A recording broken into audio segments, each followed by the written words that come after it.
Bismillahirrahmanirrahim, salam alaikum. Alors, on continue dans cette troisième vidéo qui concerne le chapitre communication inter-processus. Donc, nous avons déjà vu que pour assurer l'IPC, il y a plusieurs techniques. Qu'il y a l'utilisation de la mémoire, la mémoire partagée, la mémoire mappée. Qu'il y a les signaux qui permettent de gérer les erreurs. Et il y a l'échange des messages. Et l'échange des messages, je fais une technique liée à les tubes anonymes et les tubes nommés. Alors aujourd'hui, on va voir une deuxième technique d'échange de messages liée à les sockets. Alors, les sockets, on a déjà vu que les tubes, c'est une technique d'échange de messages, mais ça concerne des processus sur une même machine. C'est-à-dire, ça se fait entre deux processus sur une même machine. Tandis que les sockets, qu'on appelle aussi les prises, ça peut marcher pour des processus sur des machines distantes. Et bien sûr, ces machines sont reliées par un réseau de communication. Et dans ce sens, plusieurs exemples de programmes qui sont basés sur des sockets existent, donc tels que Telnet, Airlogin, FTP, Talk, etc. Donc, première question qui vient à l'esprit, c'est comment utiliser un socket. Donc, il faut d'abord le créer, puis attendre des demandes de communication. Ça, c'est le principe de base. Là, on va voir à peu près les détails. Donc, la création des sockets. Pour cela, il faut spécifier généralement trois paramètres. D'abord, le type d'adressage, c'est-à-dire la famille d'adresses utilisée, qu'on appelle aussi espace de nommage. Alors, ça peut être... Alors, il y a plusieurs possibilités, plusieurs types d'adressage, mais les plus utilisés, c'est AF Unix pour dire famille d'adresses interne d'Unix et AF Inet ou la Inet pour dire adresse internet, le format qu'on connaît, c'est-à-dire par exemple 192.163.0.1, c'est-à-dire c'est un format sur 32 bits. Et bien sûr, on doit spécifier également l'adresse du socket. Donc l'adresse du socket qui va suivre le type d'adressage, c'est dans le cadre bien sûr d'une utilisation de socket, c'est une adresse IP d'une machine connectée au réseau plus un numéro de port. Le numéro de port va permettre de distinguer plusieurs sockets sur le même hôte. Ça veut dire la machine crée des sockets qui dit plusieurs sockets pour pouvoir les différencier du moment que c'est la même machine, donc elle a la même adresse IP, il existe le numéro de port sur lequel a été créé le socket pour pouvoir les distinguer, les différencier. Donc, deuxième paramètre à spécifier, c'est le type de socket. Il y a plusieurs types de sockets. Et bien sûr, là on parle du mode le socket. Donc d'abord, il y a sock stream pour dire mode connecté. C'est le mode, comme je dis, tous les modes connectés et non connectés, normalement, la matière réseau, je pense en deuxième année. Donc, le mode connecté assure la remise des paquets dans leur ordre d'émission, ça veut dire qui m'a l'ordre les tilslofir, qui m'a l'ordre les yaoslofir, et bien sûr si un paquet est perdu ou là il trallat d'autres données, il y a une demande automatique de retransmission. Ça veut dire on n'accepte pas de perdre un paquet dans le mode connecté. Par contre, le mode déconnecté, des fois c'est le mode datagram, il n'assure pas la remise ni l'ordre d'arrivée des paquets. Ça veut dire tel des paquets dans un ordre, ou il n'y a pas de demande de retransmission, donc la donnée est perdue. Des fois, dans certains ouvrages, on n'utilise pas le terme paquet, mais datagram. Donc, dans ce sens, et pour comprendre la création des sockets, nous devons comprendre la structure de l'adressage des sockets. Alors, la structure de l'adressage des sockets est définie dans le header 6 socket.h sous la forme d'un enregistrement, la famille d'adresses, par exemple, le cas AF Unix ou la AF Inet, et le protocole spécifique d'adresse. Donc les deux données de l'enregistrement, c'est SA Family et SA Data. Dans le cadre de la famille d'adresses Internet, ça veut dire AFINet,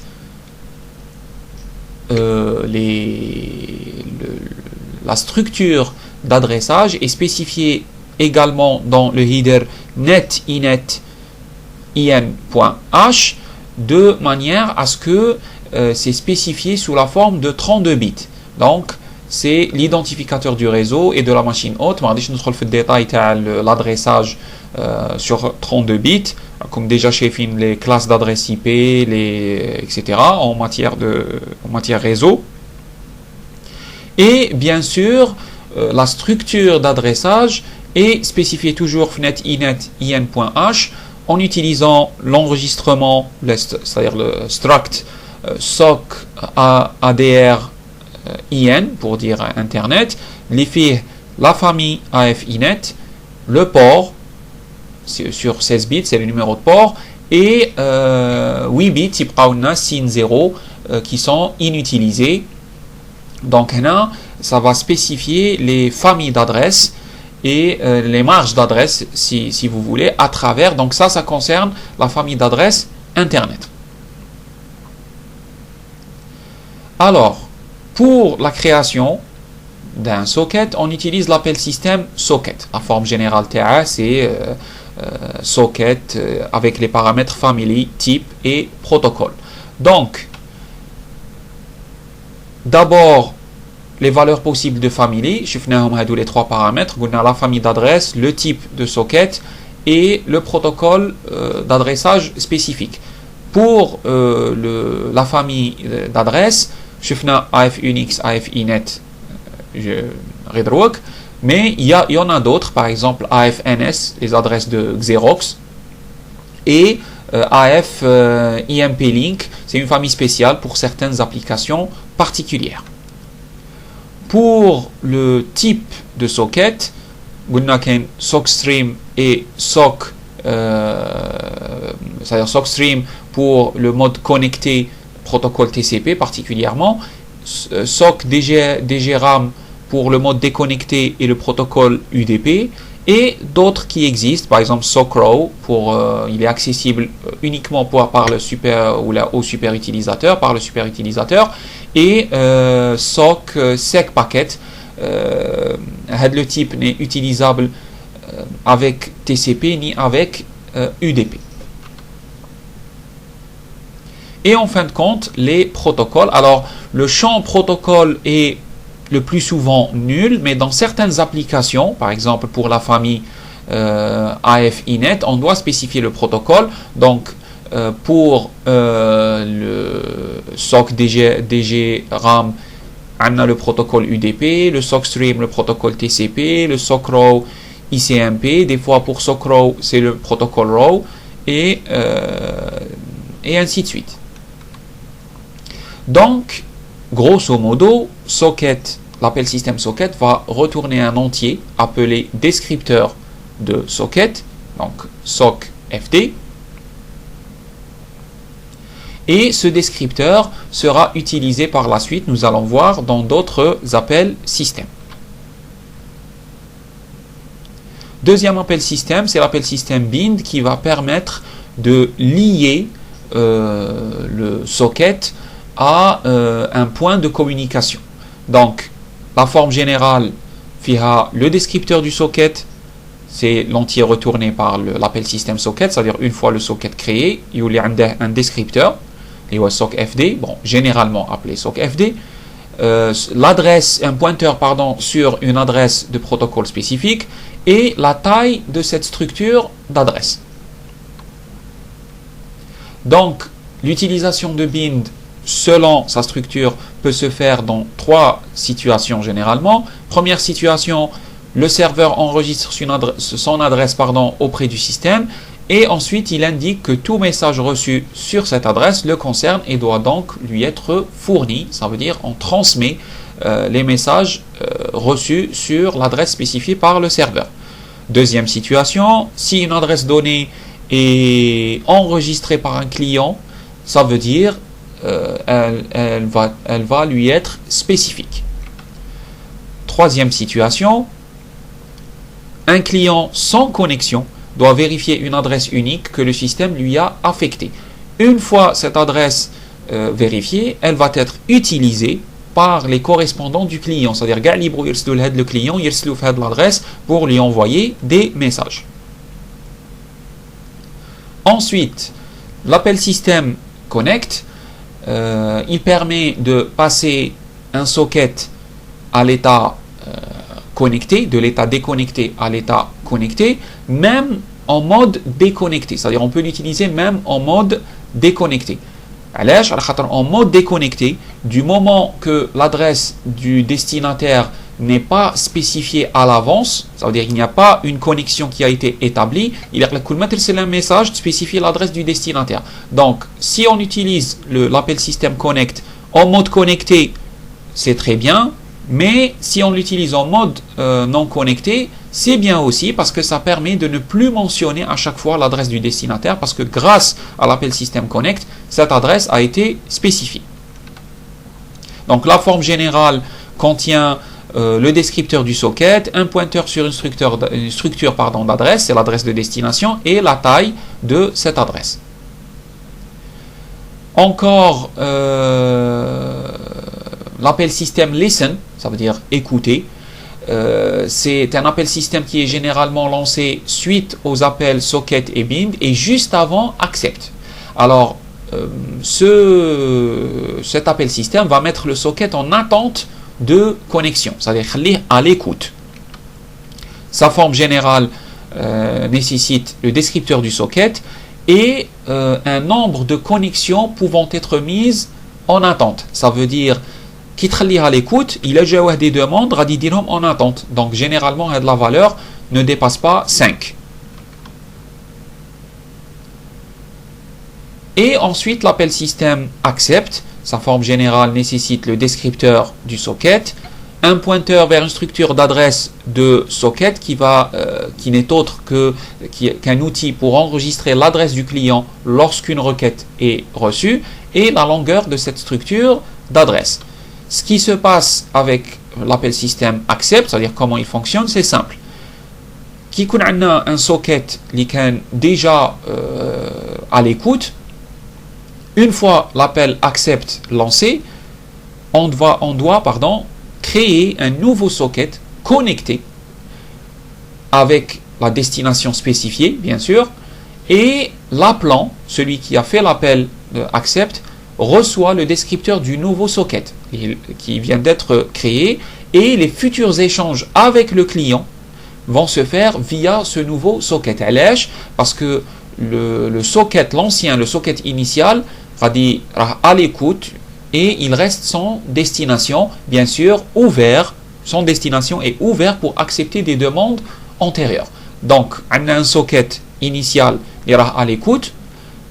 On veut accepter une demande de connexion sans le sortir de le mode à l'écoute. Donc, on crée un nouveau socket pour assurer les échanges où l'ancien, son destination est ouvert pour accepter les futures demandes. Bien sûr, en exécutant cet appel accept, le serveur reste bloqué s'il n'y a pas de connexion.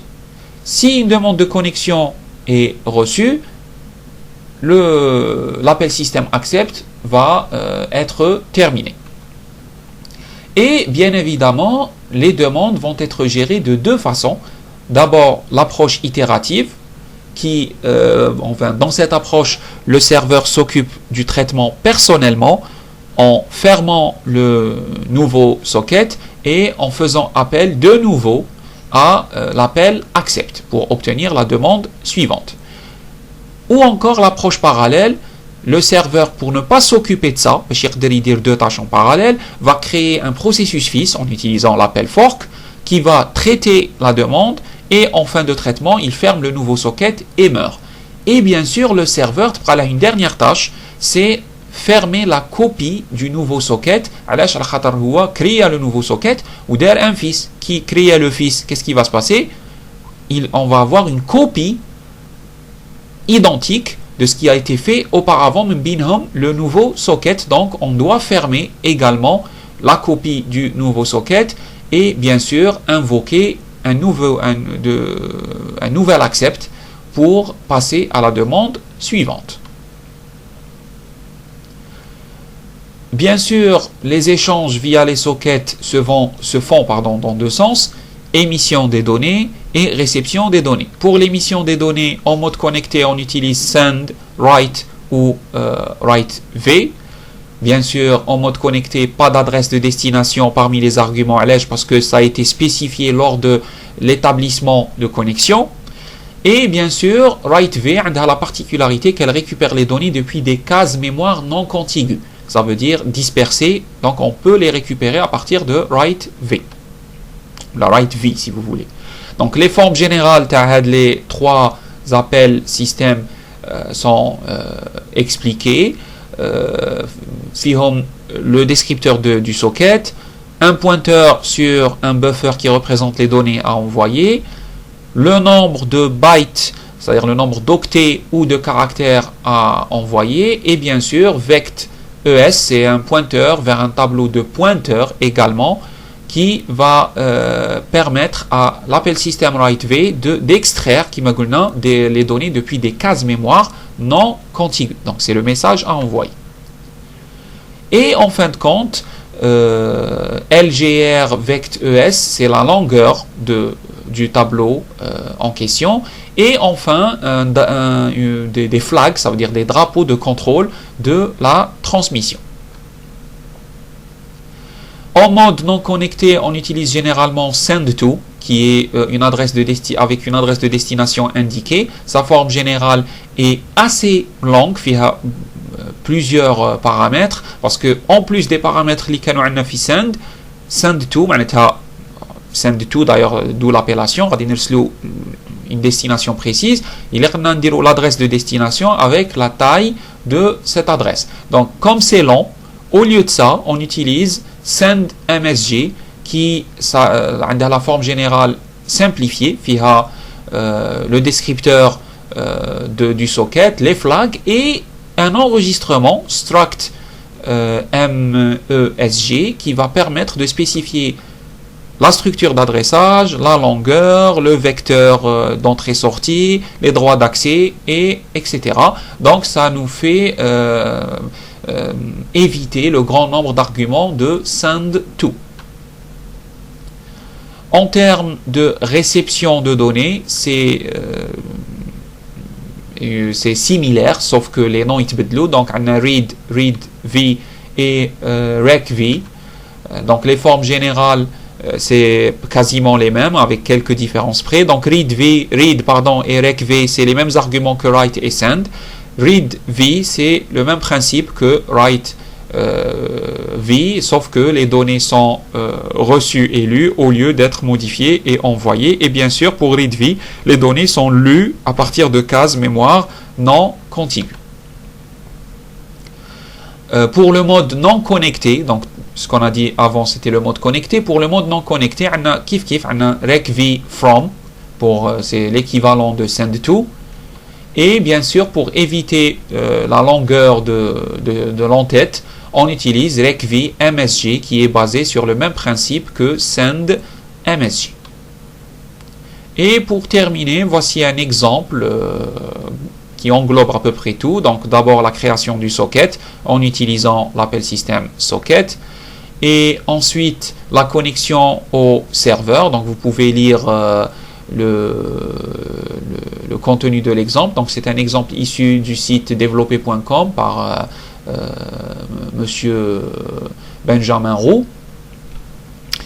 Donc cet exemple va nous permettre donc cette partie de l'exemple, la connexion au serveur, bien sûr avec des gestions des erreurs en utilisant p-error, c'est-à-dire en cas d'erreur standard. Ensuite l'envoi des données en utilisant send, et bien sûr la réception en utilisant recv en protocole TCP, ça veut dire en mode connecté. Et on n'oublie pas de fermer le socket en utilisant close socket avec le descripteur du socket. Donc voilà, c'était la dernière vidéo concernant le chapitre 3, communication interprocessus. Donc en attendant les prochaines vidéos, je vous souhaite bon courage à toutes et à tous et je vous dis salam alaikum wa rahmatullahi ta'ala wa barakatuh.